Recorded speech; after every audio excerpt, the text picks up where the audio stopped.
Finally tonight, the aftermath of Friday's extreme tornado outbreak in the Midwest and South.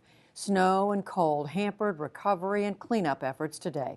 Hari Srinivasan has the story. Our colleagues at WTIU in Bloomington, Indiana, contributed to this report. The snow fell overnight in Henryville, Indiana, leaving a blanket of white over the tornado wreckage of homes and cars and adding new misery to what's left of the town of 2,000 people. Rhonda Bitroff was one of the survivors. It has hindered it quite a bit because there's lots of people who still need tarps on their roof, but of course you can't get on the roof to do that. It's too dangerous. So hopefully, the sun's coming out now. I've already seen, a lot of the snow is starting to melt. So hopefully through the day that maybe they'll be able to get some more things done. We just continue to pick things up, make sure that everybody has their most urgent needs met, make sure that they're, if we can get electric and water and those kind of basic supplies to people so that they can stay in their houses, because some people are not going to leave their homes. The tornado that hit Henryville on Friday was the worst of a deadly day, ripping into the town with winds of 175 miles an hour. Get back! Stay in there! There it is, it's coming over the hill. Mom, do we need to jump in the car? Yeah, jump in the car, we need to run! All right. Come on, go, get out, get out! Oh my God. The storm system cut an especially violent swath across parts of Indiana, Kentucky, and Ohio, nearly wiping out the towns of Henryville, New Pekin, and Maryville in Indiana, and West Liberty in Kentucky.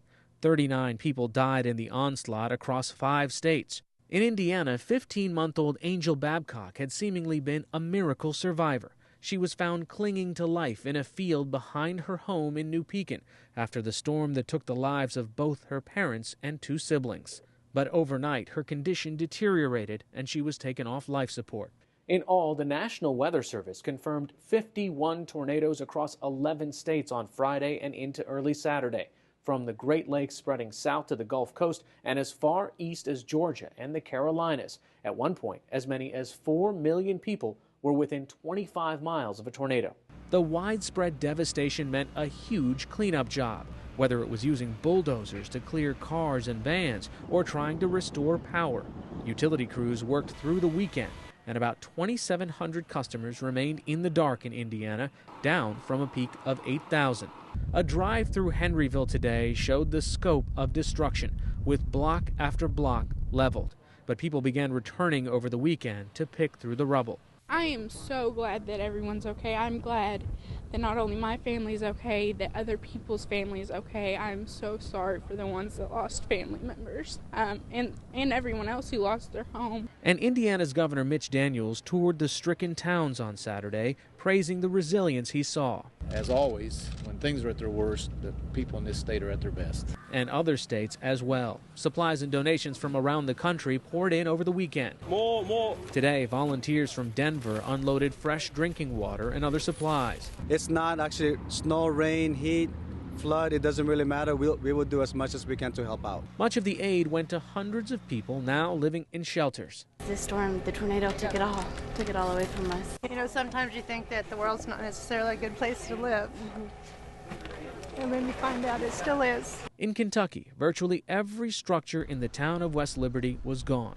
And on Main Street, almost every building had to be condemned. The town hall, bank, courthouse, and police station. Most of the residents there were in shelters as well. And as in Henryville, survivors in West Liberty were helping each other start over again. I feel so helpless. We got to do something. Despite all the devastation, a story of hope emerged from North Carolina. 3 children who survived being sucked from their beds by a tornado early on Saturday were released from a Charlotte hospital on Sunday. And they looked at them and they couldn't believe it. They called them miracle babies. They called them miracle babies. Forecasters blame the unusually early outbreaks of tornadoes in part on an especially warm winter. The National Weather Service said preliminary estimates suggest Friday's wave of storms could become the largest outbreak on record for the month of March.